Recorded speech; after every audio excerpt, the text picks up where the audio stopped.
My name is Liza, and I am from Spain. I grew up in a small town near Madrid. I love my home, my family, and my friends, but I have always dreamed of something bigger. I want to learn English, and I want to see the world. So one day, I made a big decision. I would go to New York to learn English. It was not easy to make this decision. My family was worried. My mother especially did not want me to go so far away.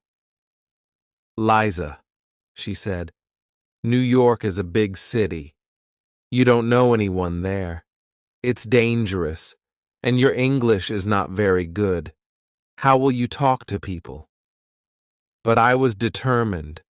I had been studying English for a few years in school, but I knew that to really learn the language, I had to go to a place where everyone speaks English. I wanted to be in the middle of it all. I wanted to live in a city where I could hear English every day, everywhere I went. So I saved money for many months. I worked part-time jobs, and I tried to practice my English as much as I could. Finally, the day came when I bought my plane ticket. I told my family that I was ready to go. My mother cried, but she hugged me and said, I know you will be okay. You are smart and brave. You will learn English, and you will have many adventures in New York. The flight to New York was long. I was nervous, but I was also excited. I had never been on a plane before, and I'd never been to the United States. As the plane flew over the ocean, I looked out of the window and saw clouds and water below. I tried to sleep, but it was hard. My mind was too busy thinking about what my life would be like in New York. When the plane finally landed, I looked out of the window again. This time, I saw tall buildings and many lights. It was night, and the city was glowing. I felt a little scared, but I reminded myself that this was my dream. I had to be brave. After the plane landed, I went to get my suitcase. There were many people in the airport, and everything was happening so fast. People were walking quickly, talking loudly, and looking at their phones. I felt a little lost, but I knew I had to keep going. I finally found my suitcase and followed the signs to leave the airport. Outside, I saw many yellow taxis lined up, waiting for people. I had read about New York's yellow taxis before, but now I was seeing them in real life. I walked up to one of the taxis and said, "Hello, I need to go to my hotel, please." The driver looked at me through the rearview mirror and smiled. "Where's your hotel?" he asked in English.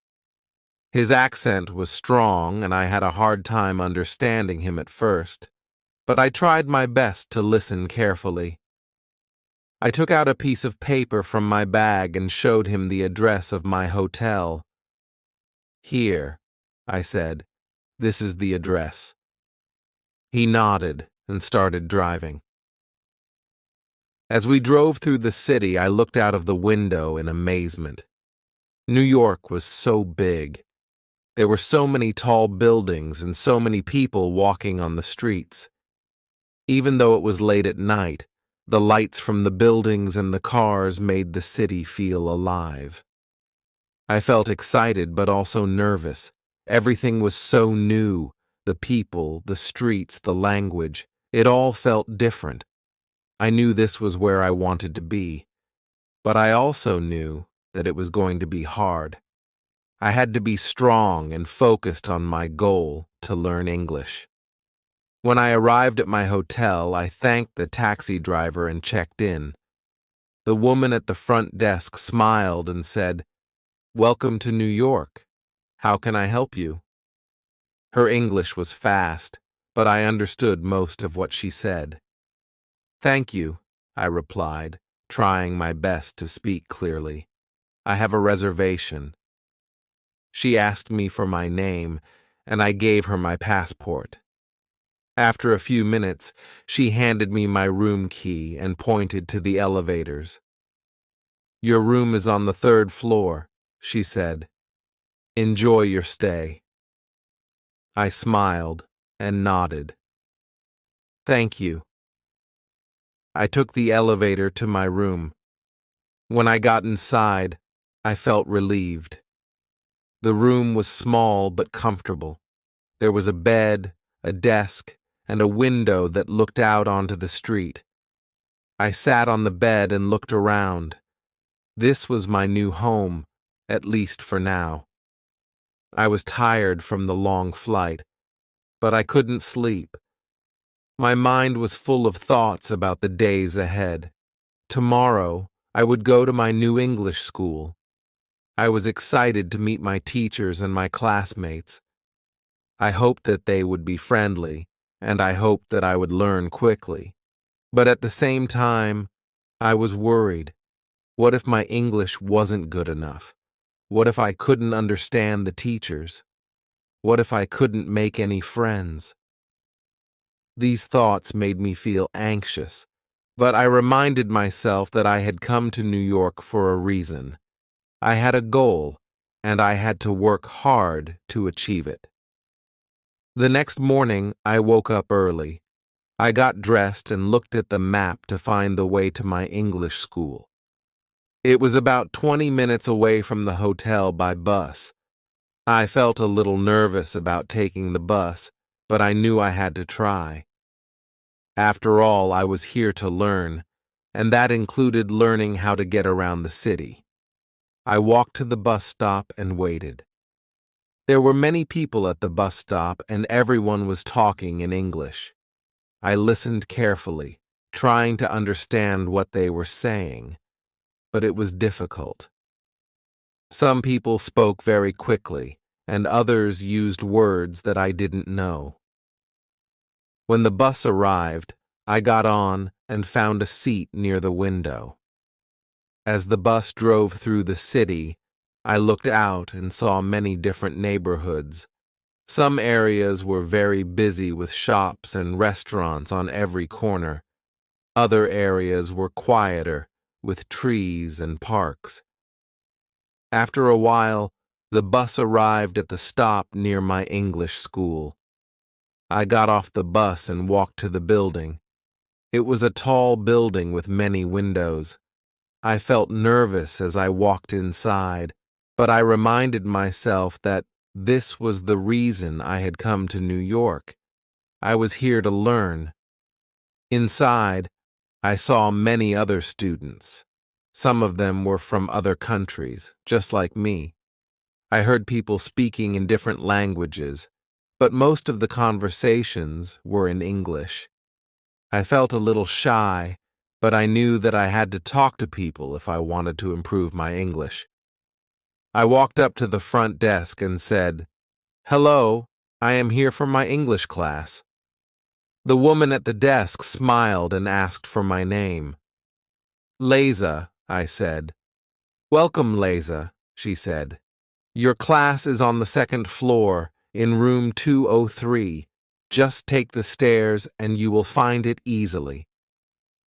"Thank you," I said, trying my best to sound confident. I walked up the stairs and found room 203. Inside, there were about 10 other students. They were sitting at desks, and there was a teacher at the front of the room. The teacher smiled when she saw me. "Hello," she said. "You must be Liza. Welcome to our class. Please take a seat." I smiled and found a seat near the back of the room. The other students looked at me and smiled. I felt a little nervous but also excited. This was my first day in an English class in New York. I was ready to learn. The teacher introduced herself. Her name was Ms. Johnson, and she spoke slowly and clearly, which helped me understand her better. She asked each of the students to introduce themselves, and when it was my turn, I said, "Hello, my name is Leza. I am from Spain, and I came to New York to learn English." Ms. Johnson smiled and said, "That's wonderful, Leza. We are happy to have you here." After the introductions, the class began. Ms. Johnson started by teaching us some new vocabulary words. She wrote the words on the board and explained their meanings. Then, she asked us to use the words in sentences.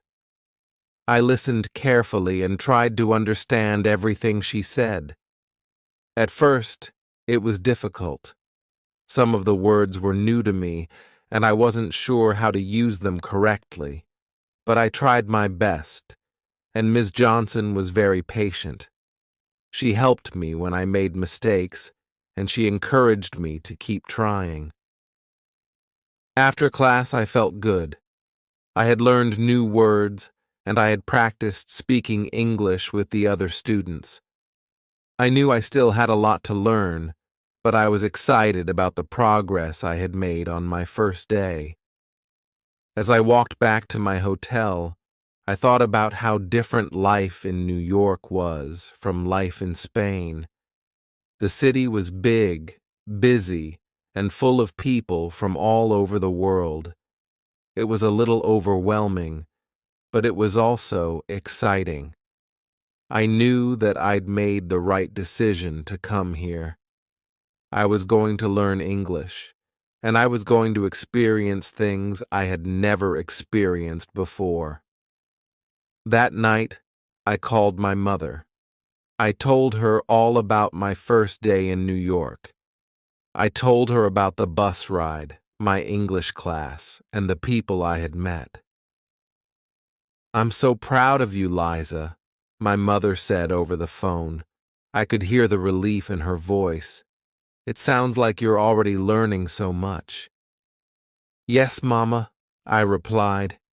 "It's hard, but I'm trying my best." "I knew you would do well," she said. "Just remember, if you ever feel lonely or scared, we are always here for you. You can call us any time." "I know, Mama," I said, smiling even though she couldn't see me. "I miss you all, but I'm okay. New York is big, but it's also exciting. There's so much to see and do, and the people are different, but they are nice. The teacher is patient, and my classmates are friendly." "That's good to hear," she said. "Just be careful and take care of yourself." "I will," I promised. After the call, I felt a little homesick. I missed my family, my friends, and the familiar sights and sounds of Spain. But at the same time, I was excited. I was in New York. I was living my dream. And even though it was hard, I knew that every day would bring new challenges and new opportunities to learn. The next morning, I woke up early again. I had another class at the English school, and I didn't want to be late. I got dressed, grabbed a quick breakfast from the hotel cafe, and made my way to the bus stop. This time, I felt more confident. I knew how to take the bus, and I knew where to get off. When I arrived at the school, I saw some of my classmates from the day before. They smiled and waved, and I waved back. It felt good to see familiar faces. I walked into the classroom and found my seat. Miss Johnson greeted us with a smile. "Good morning, everyone. Today we are going to practice speaking English with each other. I want you to find a partner and have a conversation. Talk about where you are from, why you came to New York, and what you want to learn. Don't worry about making mistakes, just try your best. I felt a little nervous about speaking, but I knew that this was why I was here. I needed to practice. I looked around the room and saw a girl sitting by herself. She looked shy, just like me. I walked over to her and smiled. "Hello," I said in English. "My name is Liza. What is your name?" She looked up at me and smiled. "Hello, Liza. My name is May. I am from China." "It's nice to meet you, May," I said, sitting down next to her. "It's nice to meet you too," she replied. Her English was slow, but I could understand her. We started talking. May told me that she had come to New York to study English so she could get a better job when she went back to China. She said that learning English was very important for her because many companies in China do business with people from other countries, and English is the language they use. I told her about why I had come to New York. I said that I wanted to learn English to travel and maybe even work in other countries. I told her that I loved New York, but that it was also a little scary because everything was so different. We talked for a while, helping each other with words we didn't know. Sometimes we used gestures or pointed to things to explain what we were trying to say. It was hard, but it was also fun. By the end of our conversation, I felt more confident in my ability to speak English. As the days passed, I continued to go to class every morning. Each day, we learned something new. Sometimes we practiced speaking, sometimes we learned new vocabulary, and sometimes we listened to recordings of people talking in English. Miss Johnson was always patient, and she made sure that we understood everything before moving on to the next lesson. I also started exploring the city more. After class, I would take long walks through the streets of New York, trying to practice my English with the people I met. I would stop at small shops and order food or ask for directions, even if I already knew the way. It was a little scary at first, but the more I practiced, the easier it became. One afternoon, I decided to visit Central Park. I had seen pictures of it before, but seeing it in real life was amazing. The park was so big, with tall trees, green grass, and beautiful lakes. There were people everywhere, jogging, walking their dogs, having picnics, or just sitting and relaxing. I found a quiet spot by a lake and sat down to watch the people go by. As I sat there, I thought about how far I had come. Just a few weeks ago, I was in Spain, dreaming about learning English and living in New York. Now I was here, living my dream. It wasn't easy, and there were still times when I felt homesick or scared, but I knew that I was growing and learning every day. I was becoming stronger, and my English was improving little by little. I took out my phone and called my mother. When she answered, I said, "Mama, guess where I am? I'm in Central Park." "Central Park?" she said, surprised. "That's the big park in New York, right?" "Yes," I said excitedly. "It's so beautiful here. I'm sitting by a lake, and there are so many people around. It's amazing." "I'm so happy for you, Liza," she said. "It sounds like you're really enjoying yourself." "I am," I replied. "It's not always easy, but I'm learning so much, and every day I feel more confident." "That's wonderful," she said. "Remember, we are always here for you. If you ever need anything, just call." I know, Mama, I said. Thank you. After the call, I sat for a while longer, enjoying the peacefulness of the park. I thought about all the things I had learned so far and all the things I still wanted to learn. I knew that my journey was just beginning, but I felt ready for whatever came next. That evening, when I returned to my hotel, I decided to write in my journal. I had brought a small notebook with me from Spain, and I had been writing in it every night since I arrived in New York. I wanted to remember everything about this experience, the good times, the challenges, and everything I learned. I wrote about my first day in the city, my English classes, and my conversations with May. I wrote about my walk in Central Park and how beautiful it was, and I wrote about how much I missed my family, but also how proud I was of myself for being brave enough to come to New York on my own. As I wrote, I realized how much I had already grown. I was still the same Liza from Spain, but I was also becoming someone new, someone more confident, more independent, and more capable of speaking English. I knew that I still had a long way to go, but I was excited for the future. I couldn't wait to see what else New York had in store for me. The next morning, I woke up feeling refreshed and ready for another day of learning. I got dressed, had breakfast, and made my way to the bus stop. As I waited for the bus, I thought about all the things I had already accomplished.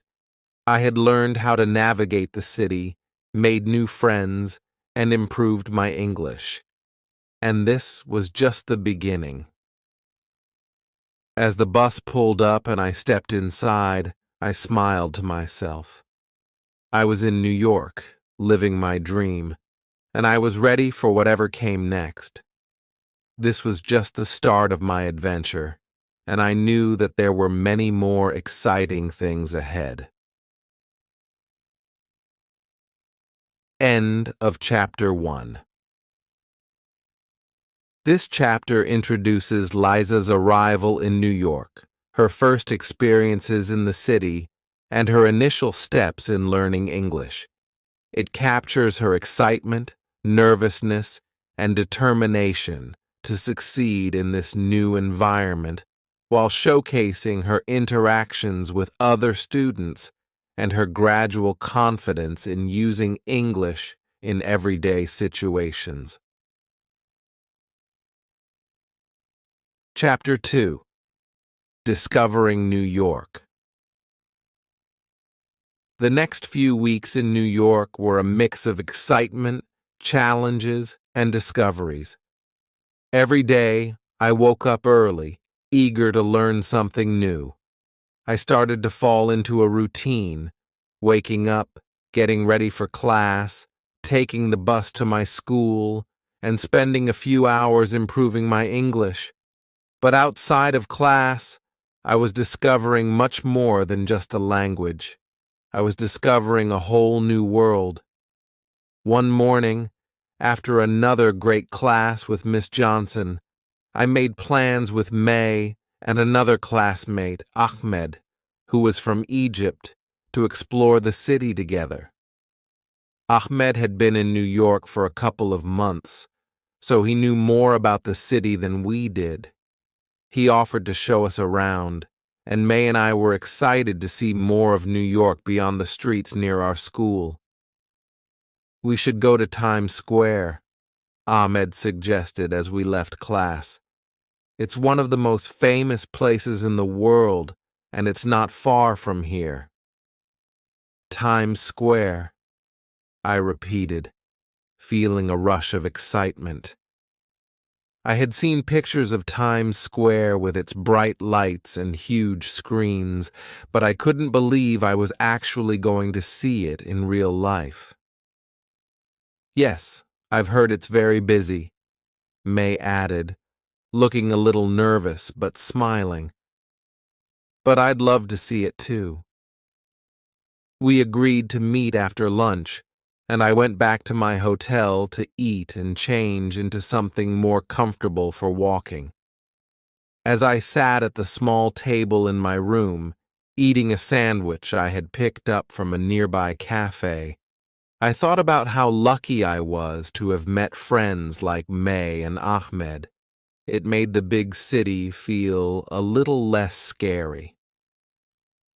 Later that afternoon, we met at a subway station near our school. Ahmed had already figured out which train we needed to take. This was my first time riding the subway, and I was both excited and nervous.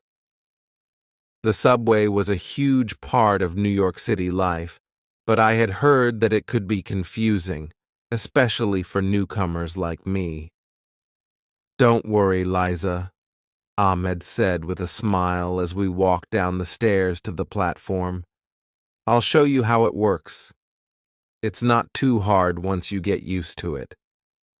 I nodded, grateful for his help. The subway station was crowded with people rushing to catch trains. The sounds of footsteps, voices, and trains screeching on the tracks filled the air. I could feel the energy of the city all around me. Ahmed showed us how to buy a Metro card and how to swipe it at the turnstile. After a few tries, I managed to do it right and followed him and May onto the platform. "Just pay attention to the signs and announcements," Ahmed explained as we waited for the train. "Each train has a letter or number, and they go in different directions. You need to know which one to take and where to get off." I listened carefully, trying to understand everything. It sounded a little complicated, but I knew I would learn with time. After a few minutes, the train arrived, and we got on. Inside the subway, it was busy, but we found seats together. I looked around at the other passengers. Some were reading books or looking at their phones. Others were talking quietly with friends. It was a mix of people, just like the city itself. "New York has people from all over the world," Ahmed said, as if reading my thoughts. "It's one of the things I love about this city. No matter where you're from, you can find people who speak your language or share your culture." I nodded. I had already noticed how diverse New York was in my short time here. I had heard people speaking Spanish, Chinese, Arabic, and many other languages. It made me feel less like a stranger in a new place, knowing that so many people had come to New York from other countries just like me. After a short ride, we got off the train at Times Square. As soon as we stepped out of the subway station, I felt overwhelmed by the sight before me. Bright lights flashed from every direction.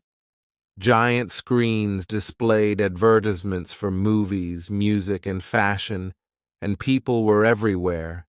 Tourists taking pictures, street performers entertaining crowds, and locals rushing to their next destination. "This is amazing," I said, staring up at the huge screens.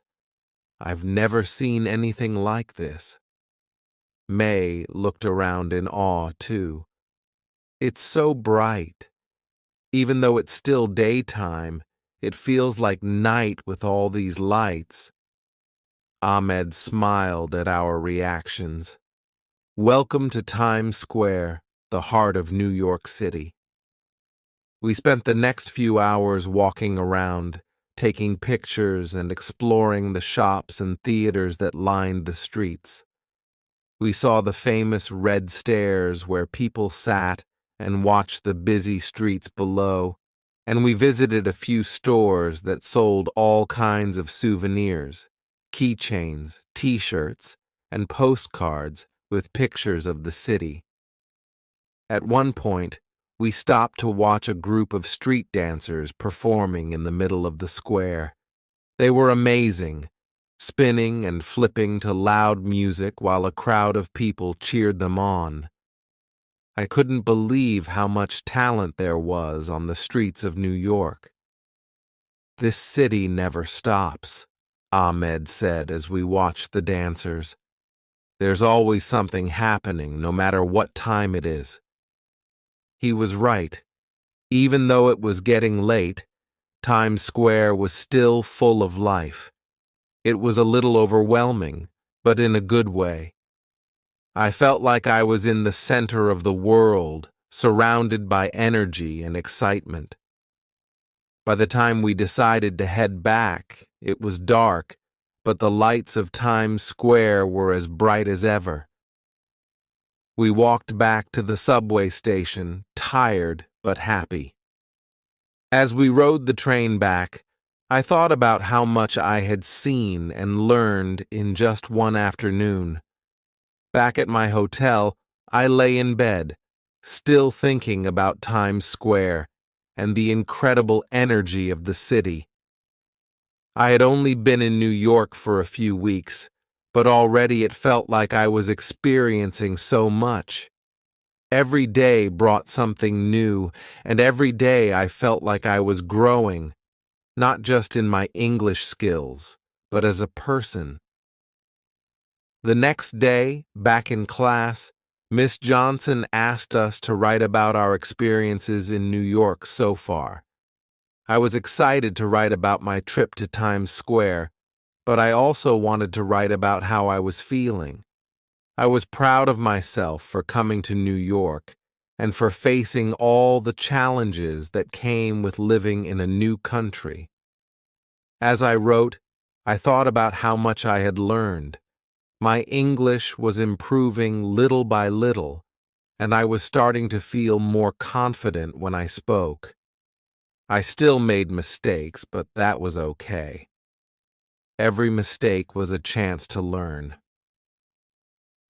Miss Johnson walked around the room, checking on each student.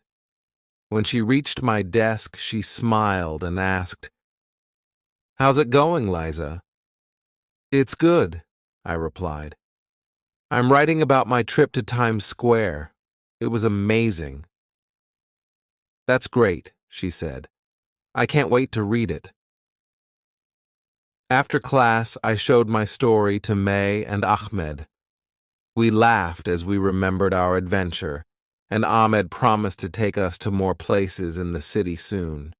There was still so much to see: Central Park, the Empire State Building, the Statue of Liberty. I couldn't wait to explore more. Over the next few weeks, I settled into my life in New York. I continued to go to class, study, and practice my English with May, Ahmed, and my other classmates. We explored more of the city together, visiting museums, parks, and famous landmarks. Each day, I felt more comfortable in my new surroundings.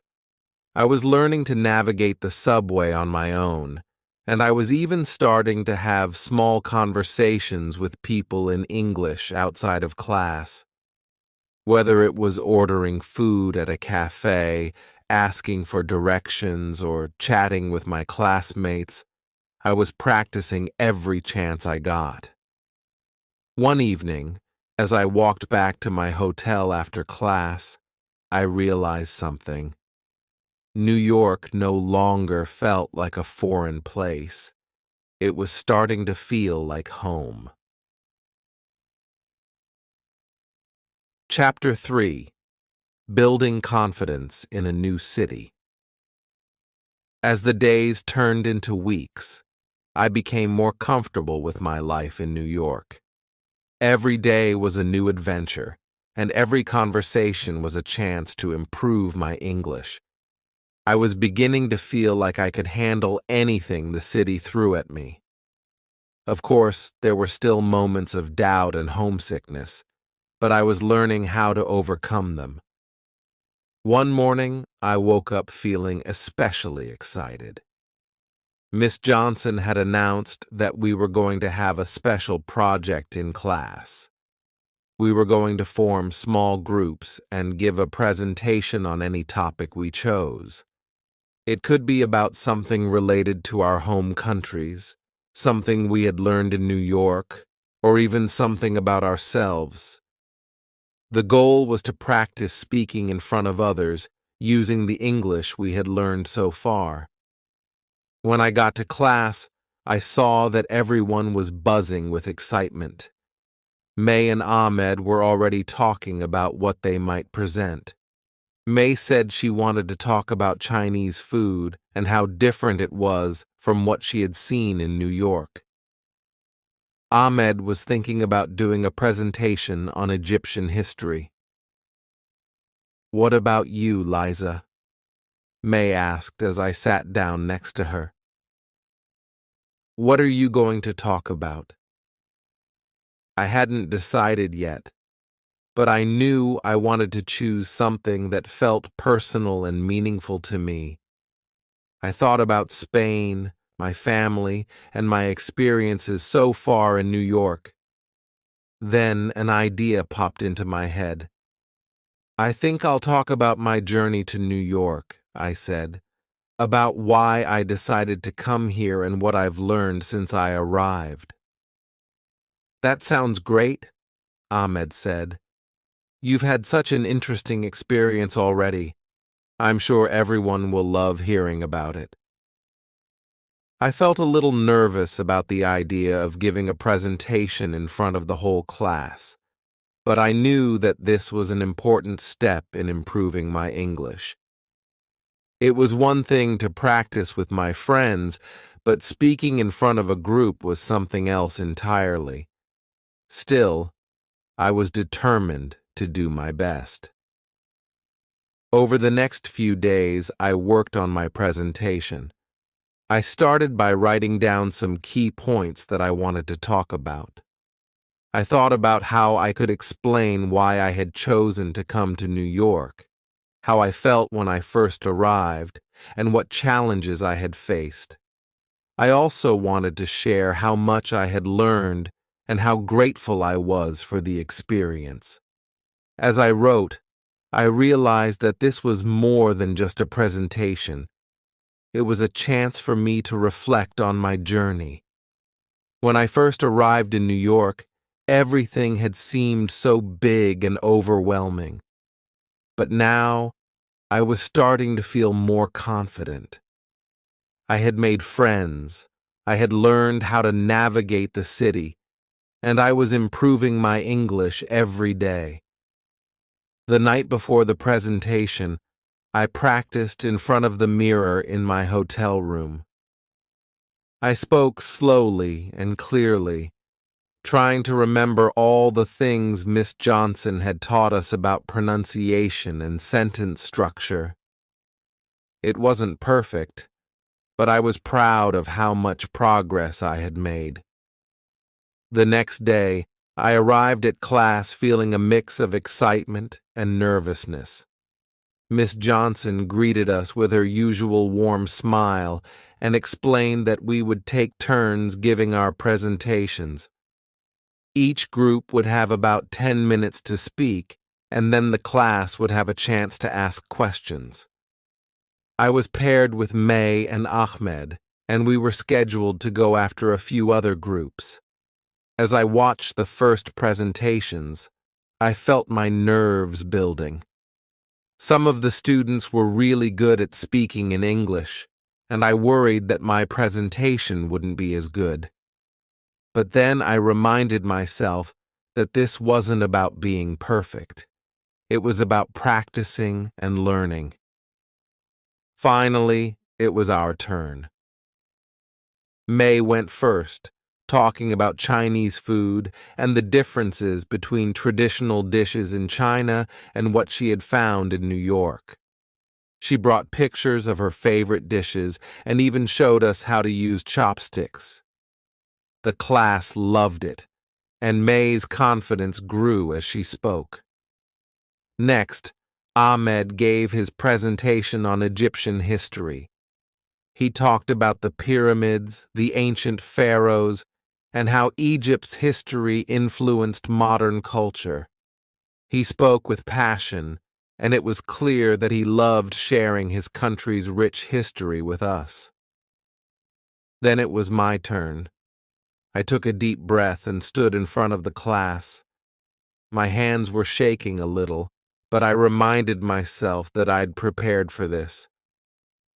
"Hello, my name is Liza, and I'm from Spain," I said. "Today I want to talk about why I came to New York and what I've learned so far." As I spoke, I felt my nerves start to fade.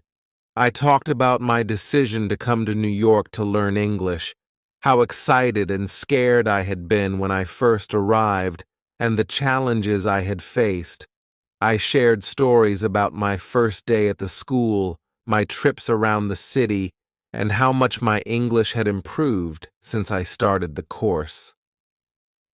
I also talked about the cultural differences I had noticed between Spain and the United States.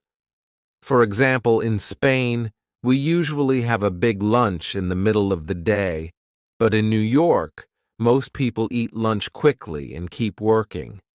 I found it interesting how different cultures have different habits, and it made me appreciate the diversity of the city. By the time I finished, I realized that I had spoken for almost 10 minutes. The class clapped, and Miss Johnson gave me an encouraging smile.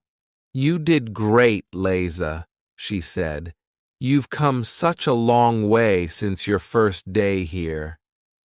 I smiled, feeling proud of myself. It wasn't easy to speak in front of the class, but I had done it, and more importantly, I had shared my story. After class, May, Ahmed, and I went to a cafe nearby to celebrate. We ordered coffee and pastries and talked about our presentations. I was so nervous, I admitted, laughing. But once I started talking, it wasn't so bad. "You did really well," May said. "I liked how personal your story was. It made me think about why I came to New York, too." Ahmed nodded in agreement. "It's great that we can all learn from each other's experiences. That's one of the best parts of being in a place like this. We're all from different countries, but we're all here for the same reason, to learn." As we talked, I realized how lucky I was to have friends like May and Ahmed. We had all come to New York for different reasons, but we were on the same journey. We were learning, growing, and supporting each other along the way. The next few weeks passed quickly. I continued to attend classes, study, and explore the city with my friends. We visited museums, went to concerts in Central Park, and even took a ferry to see the Statue of Liberty up close. Every day, I felt more confident in my English and more at home in New York. One afternoon, as we sat in class, Miss Johnson gave us another assignment. This time, we were going to practice writing letters in English. She asked us to write a letter to someone back home, telling them about our experiences in New York and what we had learned so far. I decided to write to my mother. It had been a few weeks since we last spoke on the phone, and I knew she would be happy to hear from me. "Dear Mama, I hope you're doing well. I miss you and everyone back home, but I wanted to tell you about how much I've been learning and experiencing here in New York. Every day is an adventure, and I'm getting better at speaking English. I even gave a presentation in front of my whole class. I've made some great friends, May from China and Ahmed from Egypt. We've been exploring the city together and learning so much about each other's cultures. I love how diverse New York is. There are people from all over the world here, and it makes me feel like I'm part of something bigger. There are still times when I feel homesick, but I know that I'm growing and learning every day. I'm so grateful for this opportunity, and I can't wait to tell you all about it in person when I come home. Love, Liza. After writing the letter, I felt a sense of peace. I knew that my family was proud of me, and I was proud of myself, too. I had come to New York to learn English, but I was learning so much more than just a language. I was learning about the world, about other cultures, and about myself.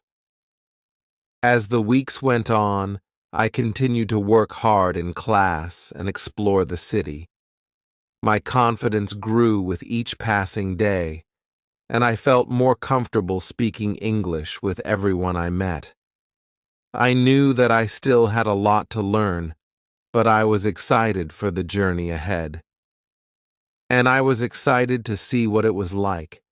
We met at the subway station near our school early on a Saturday morning. The weather was perfect, sunny but not too hot, with a gentle breeze blowing through the streets. I felt a sense of excitement as we boarded the train to Brooklyn. This was going to be another new adventure, and I couldn't wait to see what the day would bring. When we arrived in Brooklyn, the first thing I noticed was how different it felt from Manhattan. The streets were quieter, the buildings were lower, and there was a more relaxed atmosphere. It felt more like a neighborhood than the busy, crowded streets of Times Square. We followed the signs to the street where the festival was being held. As we got closer, I could hear the sounds of music and laughter filling the air. The street was lined with colorful booths selling all kinds of food, clothes, and handmade crafts. There were people everywhere chatting, laughing, and enjoying the beautiful day. "This is amazing," May said, her eyes wide with excitement. "I've never seen anything like this." Ahmed nodded. Street festivals are a big part of life in New York. People from all over the city come to these events to celebrate different cultures, try new foods, and just have fun. I smiled, feeling the energy of the crowd around me. This was exactly what I loved about New York: the diversity, the excitement, and the sense that anything could happen.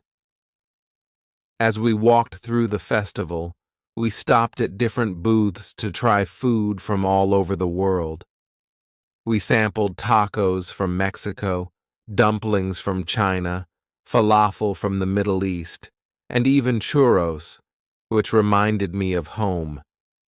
It was like traveling the world without leaving the city. "This is so good," I said, taking a bite of a spicy taco. "It's amazing how many different cultures are represented here." "That's one of the things I love most about New York," Ahmed said. "You can find food, music, and traditions from all over the world. It's like the whole world is here in one place." We spent hours exploring the festival, listening to live music, and watching street performers. At one point, we joined a crowd gathered around a group of dancers who were performing a traditional African dance. The rhythm of the drums was infectious, and soon the whole crowd was clapping along to the beat. As I watched the dancers, I felt a deep sense of connection to the people around me. We were all from different parts of the world, but in that moment, we were united by the music, the energy, and the celebration of life. It was a beautiful reminder of why I had come to New York in the first place: to experience new things, to learn, and to grow. After the festival, we walked along the waterfront in Brooklyn, enjoying the view of the Manhattan skyline across the river. The sun was starting to set, casting a golden glow over the city. It was one of those moments that felt almost magical, like time had slowed down and everything was perfect. As we sat on a bench watching the boats go by, Ahmed turned to me and May and asked, "So, what's been the best part of your time in New York so far?" May thought for a moment before answering. "I think it's the people. I've met so many amazing people from all over the world, and everyone has their own story. It's really inspiring." I nodded in agreement. For me, it's the same. I came here to learn English, but I've learned so much more than that. I've learned about other cultures, about the world, and about myself, and I've made some great friends along the way. Ahmed smiled. That's what makes this city so special. It's not just about the landmarks or the famous places. It's about the people, the experiences, and the memories you make. I looked out at the skyline, feeling a deep sense of gratitude for everything I had experienced so far. New York had already taught me so much, and I knew that there was still so much more to learn. Every day was a new opportunity, and I was excited to see where the journey would take me next. As the weeks passed, I continued to explore the city and immerse myself in its culture. I visited museums, attended concerts, and even went to a Broadway show with May and Ahmed. It was amazing to see the talent and creativity that filled every corner of New York. One evening, after a long day of exploring, I sat in my hotel room thinking about how much my life had changed since I arrived. I had grown more confident in my English, I had made new friends, and I had experienced things I never thought I would. But there was still a part of me that missed home. I hadn't spoken to my family in a while, so I decided to call my mother. When she answered the phone, I could hear the excitement in her voice. "Liza, how are you, cariño?" she asked. "I'm good, Mama," I said, smiling. "I've been really busy, but I'm learning so much. How is everything at home?" We talked for a while, catching up on what was happening in Spain and how my family was doing. My mother was happy to hear about all the things I had been experiencing in New York, but I could tell that she missed me. I missed her too, but I knew that this was where I needed to be. "I'm so proud of you, Liza," my mother said before we ended the call. "You're doing something so brave, and I know you're going to achieve great things." Her words filled me with a sense of pride and determination.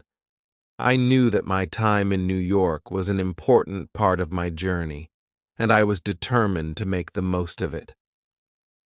One day during class, Miss Johnson announced that we would be taking a field trip to the Metropolitan Museum of Art, one of the most famous museums in the world. I had always loved art, so I was excited about the opportunity to see some of the incredible works that the museum had to offer. The day of the trip, we met outside the school and took the bus to the museum. As we arrived, I was struck by the grandeur of the building.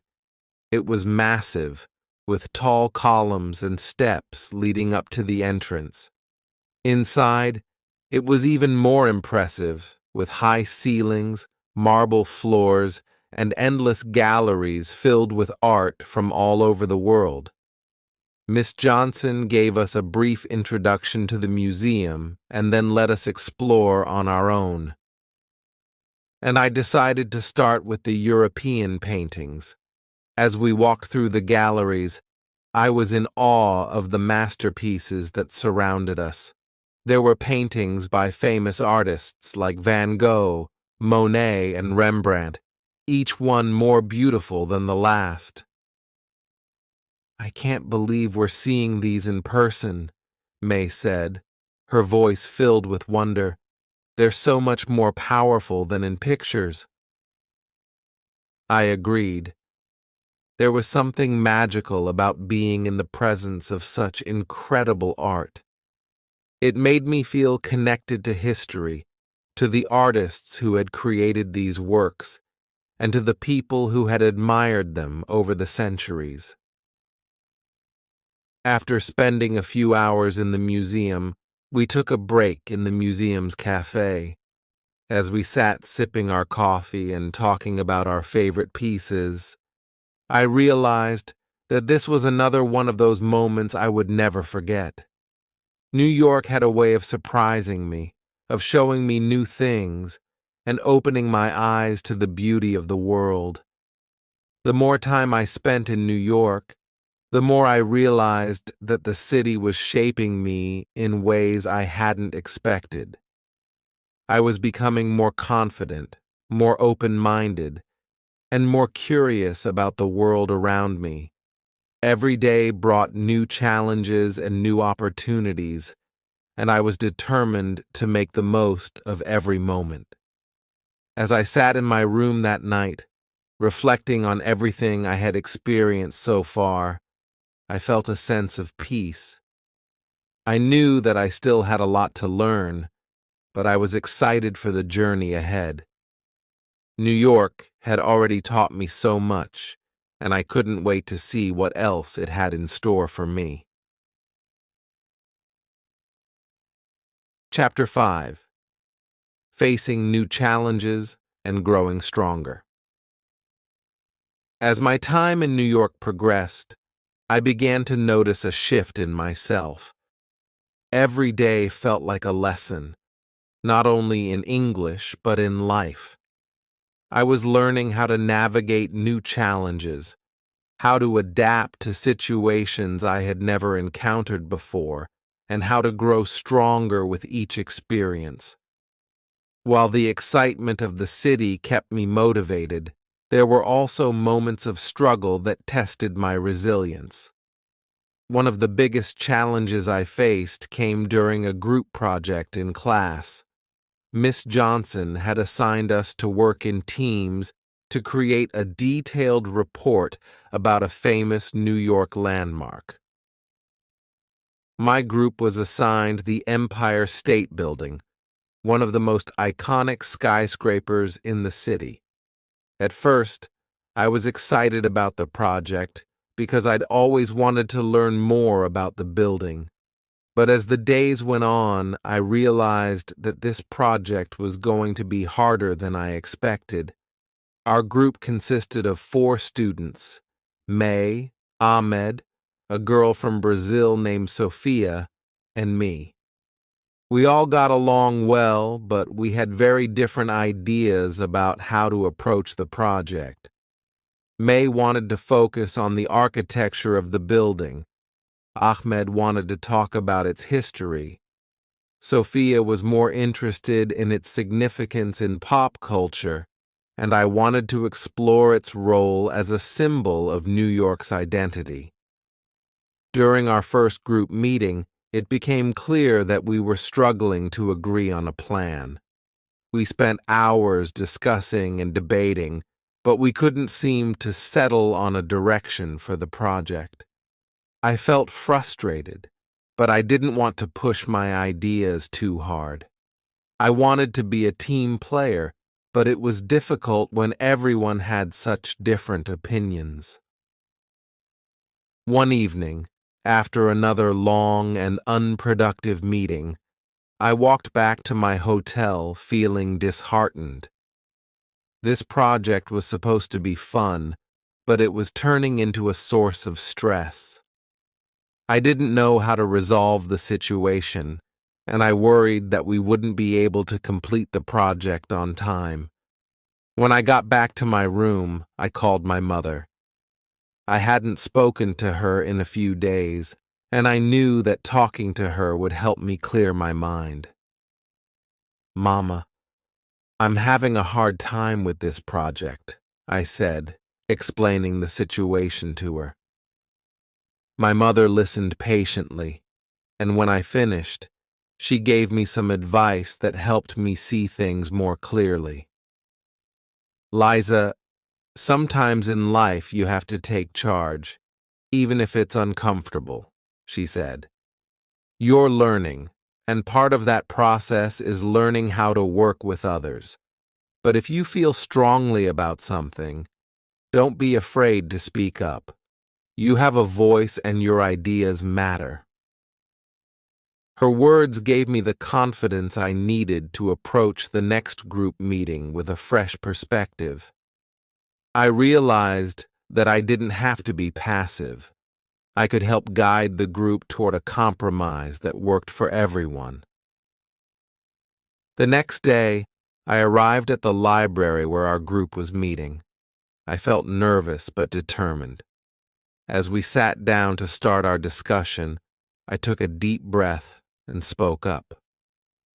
"Guys, I know we've been struggling to agree on a direction for the project," I said, "but I think we can find a way to include everyone's ideas. The Empire State Building is an important landmark, and it has a rich history. What if we create a project that focuses on all of these aspects: the architecture, the history, its role in pop culture, and its identity as a symbol of New York?" May, Ahmed, and Sophia looked at each other, and for a moment I wasn't sure if they would agree. But then Sophia smiled. "That's a great idea, Liza," she said. "We don't have to choose just one thing. We can show how the Empire State Building represents so many different things to different people." May nodded. "I like that. And we can each focus on the part we're most interested in. That way, we're all contributing in a way that feels meaningful." Ahmed grinned. "I think we've got a plan." I felt a wave of relief wash over me. By speaking up and suggesting a compromise, we were finally able to move forward with the project. Over the next few days, we worked hard to put everything together. May focused on the architecture, Ahmed on the history, Sophia on pop culture, and I tied it all together by exploring how the Empire State Building had become a symbol of New York's resilience and ambition. On the day of the presentation, I felt a mixture of excitement and nervousness. We had spent so much time preparing, and I wanted everything to go smoothly. As we stood in front of the class, I felt a sense of pride in our work. We had overcome our differences and created something we were all proud of. May started the presentation by talking about the unique design of the building and how it was constructed in just over a year. Ahmed followed with the story of the building's opening during the Great Depression and how it had become a symbol of hope for the city. Sophia talked about the many movies and TV shows that had featured the Empire State Building, from King Kong to Sleepless in Seattle. Finally, I spoke about what the building represented to New Yorkers and visitors alike: a symbol of the city's ambition, strength, and spirit. As I spoke, I felt my confidence growing. I realized that this project had taught me more than just facts about a building. It had taught me how to work with others, how to navigate challenges, and how to speak up for myself. By the time we finished, the class applauded, and Miss Johnson gave us positive feedback on our teamwork and presentation. "I'm proud of you all," she said. "You took a complex topic and made it interesting, informative, and engaging. Well done." I smiled, feeling a sense of accomplishment. We had done it, and I had grown in the process. After the presentation, my friends and I celebrated with a trip to a small Italian restaurant in the East Village. We sat outside under the twinkling lights, enjoying pizza and pasta, and reflecting on how far we had come. "I'm glad we were able to work it out," May said. "I was worried for a while, but in the end it all came together."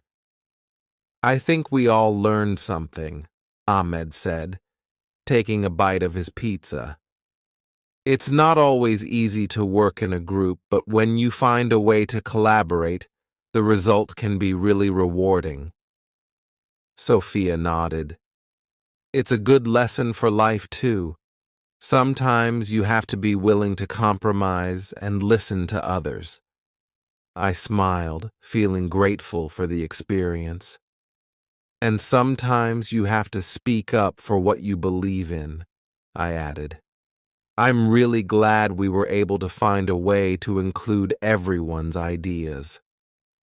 We raised our glasses in a toast, celebrating not just the project, but the friendships we had formed and the lessons we had learned.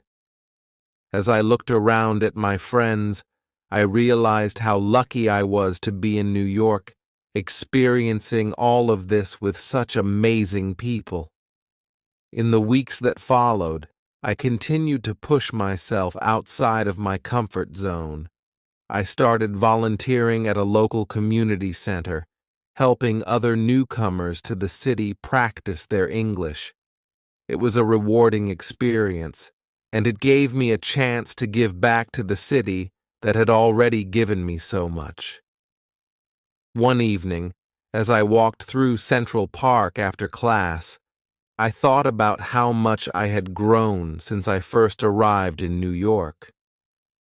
When I had stepped off the plane, I had been nervous and unsure of what to expect, but now I felt like I was becoming a part of the city.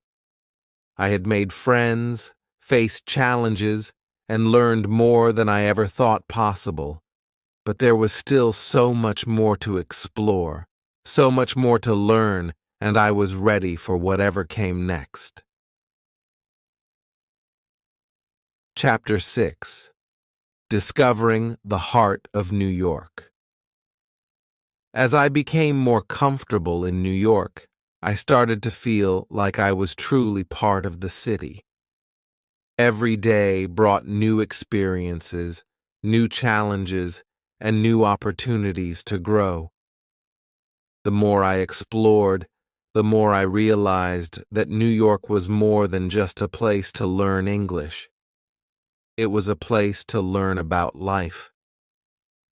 One weekend after finishing our group project, May, Ahmed, Sophia, and I decided to take a trip to explore more of the city. We had all been so focused on our studies that we hadn't had much time to just enjoy the city and see the sights, so we made a plan to visit some of the places that make New York so special. We started our day at the iconic Statue of Liberty. Although it was a famous tourist attraction, none of us had visited it yet. Taking the ferry from Battery Park was a new experience in itself. As the boat sailed across the water, we were treated to an incredible view of the Manhattan skyline. The tall buildings seemed to rise up from the water, their glass reflecting the sunlight. "It's beautiful," I said, leaning against the railing and taking in the view. "It's even more impressive when you think about how many people have arrived here over the years," Ahmed added. "For many, this was their first sight of America. Can you imagine how they must have felt?" We all nodded, thinking about the history behind the statue and what it symbolized: freedom, hope, and the promise of a new beginning. As the ferry approached Liberty Island, the statue came into view, and I was struck by its size